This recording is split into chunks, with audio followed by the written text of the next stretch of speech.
For the first time in a long time, the Colts have a chance to start the season 3-1 as they go against the Rams in week 4 in Indianapolis. Now, many of you have probably at this point heard about the injuries coming into this game. Okay, Thursday, everything seemed fine. Okay, yesterday while I was working, I had to work all day, so I couldn't get you guys an update, but something happened. I don't know what happened. Something happened for the Colts real quick here for the Rams. The only thing that changed for them in terms of, what we expected or didn't expect here was the fact that John Johnson was added with a face injury and did not practice. We'll see what happens there. He's their starting safety. Also, Aaron Donald added. They're letting him rest. That makes sense. Okay, so going into this game, they have a tackle that's questionable. He didn't practice all week. Looks like he's probably not going to be there. Ben Skoranek also looks like he may not be there. He was a limited participant. So is Tyler Higbee, and Tyler Higbee just signed a new deal. So it'll be interesting to see if those guys are in the lineup. But Puka Nakua, good to go. Joe Noteboom, good to go for the Rams. But then you look at the Colts, okay? Anthony Richardson, first and foremost, was taken off of the concussion protocol. He is good to go for Sunday, so we will have Anthony Richardson back in the lineup. Hopefully he's able to finish this game. He's obviously going to have Aaron Donald hunting him down, so hopefully he's able to finish his first NFL game. But coming into this one, it looks like DeForest Buckner did not get back to practice at all this week with a groin and a back. Looks like they may go ahead and hold him out. And the way that front has been playing and the way the Rams O-line is, it would kind of make sense to go ahead and hold him out. If he's hurting, let him go ahead, rest up, right? We'll have him in week 5. I believe week 5 is another division game. So gonna need him in week 5. Go ahead, hold him out. We'll see what happens. Of all the people on the team that don't need to practice to play, like DeForest Buckner's one of them. So we'll see what happens. But right now, it doesn't look like we'll be having DeForest Buckner on Sunday. But Quentin Nelson, once again, did not practice Wednesday and Thursday, just like last week, but was a full participant on Friday, just like last week. So we expect him there. Dallas Flowers looks like he's good to go. Ryan Kelly did not practice. He remains in the concussion protocol, and he is out for this game. Bernard Raymond is also out for this game with concussion. Practice Wednesday and Thursday, did not practice Friday. And this is what I'm talking about when you see the bottom of this report. What happened for all these guys to practice on Thursday and then not practice Friday? So many guys hurt. Like, I'm wondering if there was a big fight at practice, honestly, right? You have Ellinger hurting his shoulder. You have Raymond ending up with concussion. Braden Smith, a wrist. Grover Stewart, a foot. Like, what happened, right? We don't have any answers. There was no press conferences yesterday. There was no press conferences today, which is unusual. There are usually different, at least different players that have press conferences. And, obviously Coach Steichen does his early week and the coordinators do theirs early in the week. Like, their press conferences pretty much every day of the week, but there haven't been one Thursday or Friday, and there's no answers as to why so many people showed up on the practice report. I'm very curious as to how this happened. It looks like we're going to be without some key guys coming into this game. Our offensive line looks shaky right now. We have Blake Freeland, who's a rookie. We just drafted him this year. He looks like he's going to get the start at left tackle. Quentin Nelson, Wesley French, who filled in last week for Ryan Kelly, then Will Fries at right guard, and Braden Smith at right tackle.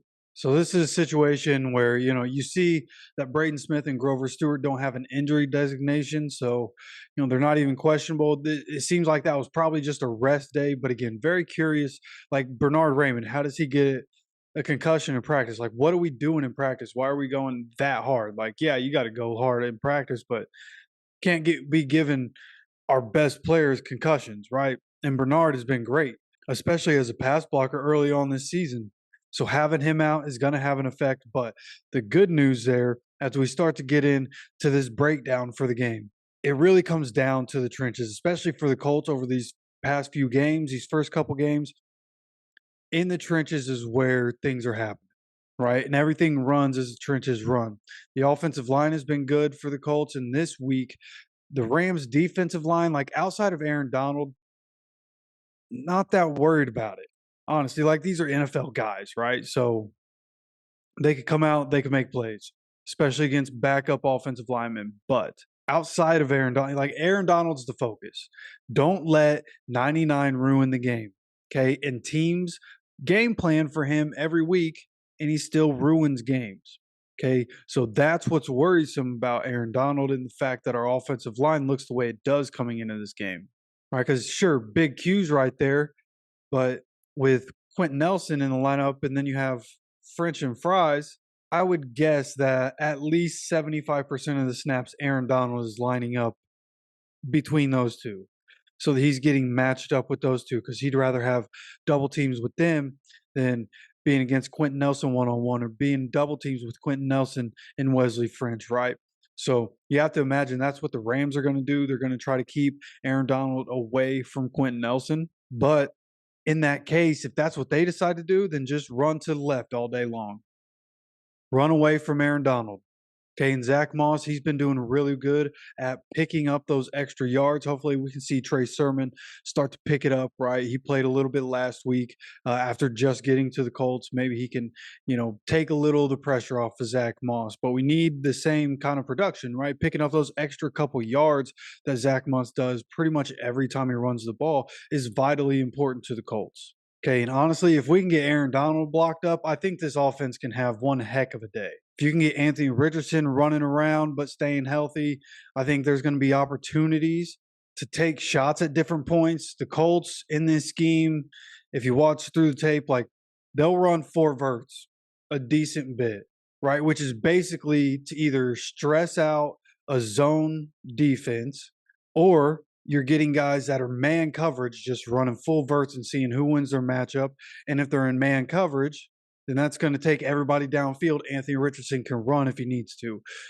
That's why the Colts run that kind of stuff. It's almost like an RPO, but more of just you can either this is designed to pass, but if you need to run, you can run. Kind of like that. So there'll be opportunities, but the Rams, just like the Jaguars, gonna run a lot of cover two in this game, right? Cover two shell. They're gonna keep everything in front of them. So we could see a lot of dump downs again, right? A lot of Josh Downs, Michael Pittman Jr. in the short field, hoping for run after catch. But overall, the offense, even with the offensive line being the way it is, I think the offense should still be able to function because of the personnel on the Rams defense.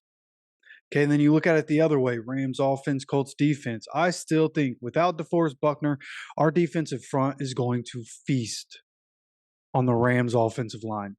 Okay, that Rams offensive line last week against the Bengals gave up 6 sacks, 10 quarterback hits. And right now, this Colts defense is tied for second in the NFL in sacks. Like they're getting after the quarterback this year. And with the success rate of the blitzes, right? Gus Bradley last week called 40% of the plays were blitzes. That is very uncharacteristic of Gus Bradley's defenses, but it worked. So if it's working, then who's to say he's not going to keep doing it, right? 40% seems like a lot. He might not send that much because it's Matthew Stafford, and Matthew Stafford can, in fact, beat you with his arm. But I wouldn't be surprised if he picks some real opportune times to send a blitz, to have the defense make a big play, and to help that defensive front continue to get after Matthew Stafford. Because Matthew Stafford, just like a lot of quarterbacks, if you send pressure at Matthew Stafford, sometimes he'll Carson Wentz that thing, man. And if that's going to be the case, then we can get those easy turnovers, right? Maybe we can see Shaq get an interception in this game. Maybe we see Juju Brents get an interception in this game. That's what we're hoping for. Turnovers, right? You have to win the turnover battle. That is always the first key to victory, is winning the turnover battle. And in this game, that's what it's really going to come down to. With the injuries on both teams, honestly, I think this game is going to end up being really close. I think it's going to be lower scoring than I initially thought. Honestly, I thought the Colts were going to win this game pretty handily, and I thought they were going to be able to put up a good amount of points. I do think with the injuries and the way the offensive line is, I think that's going to have some effect, and I do think that at the end of the day, this game is going to end up closer. But at the end of the day, I feel much better about this Colts secondary, not only because of the pass rush doing their job, right? They make things easier for the secondary, but Juju Brents was so good in his debut. So now you roll out there, the two starting corners are really Dallas Flowers and Kenny Moore. Kenny Moore in sets that aren't nickel. As long as we're not in nickel, Kenny Moore is going to be on the outside. When we go into nickel, Kenny will slide in, Juju Brents is on the outside, and I feel very comfortable with that being the way things are in terms of the secondary. So at all levels, right now, I feel really good about the defense. And I think, Puka Nacua is going off, right? If you play fantasy football, you know the name, you know he is snapping. Okay, and it's going to be difficult to stop him, just like Cooper Kupp. That's basically the role he's filled, is taking all those targets and being able to just get open all the time. And he's making valuable work of it. So the issue here is going to be, how do we stop Puka Nacua, right? But then when you stop Puka Nacua, you have Tutu Atwell, who is also making plays for the Rams.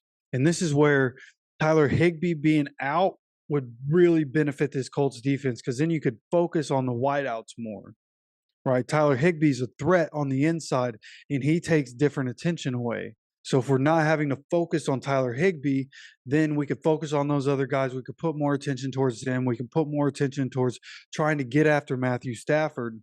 And in turn, that Colts defense, again, gonna eat, dude. I expect us to be in Matthew Stafford's lap a lot in this game. I think Grover Stewart, without DeForest Buckner there, Grover Stewart could have the game of his life, man. And I'm really hoping he does. He's a guy that's hoping to get a new contract soon. And whether it's the Colts or somebody else, man, somebody's going to give it to him. He's playing great. It'd be cool to see him have, a multi-sack game if DeForest were to miss this one.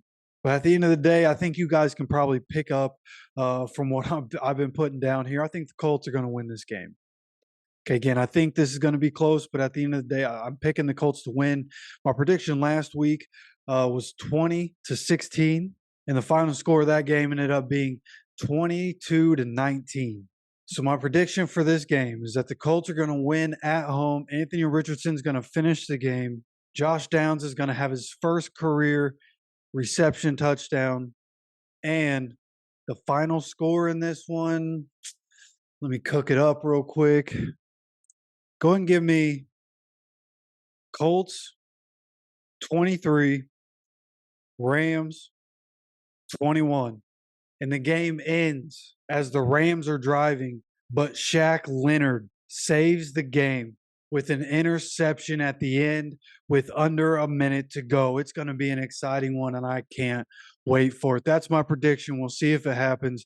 I guess we'll find out if I'm a time traveler or not. So this is my prediction. You let me know your predictions in the comment section. When we go through and do, the after game report, we're going to be talking about some of your guys' predictions and seeing what everybody was predicting to happen and who was right in the situation. So please, your predictions down in that comment section. Hit that like button, and of course, hit that subscribe button if you haven't already. I appreciate you stopping by. And as always, take care of yourself, take care of each other, and go Colts.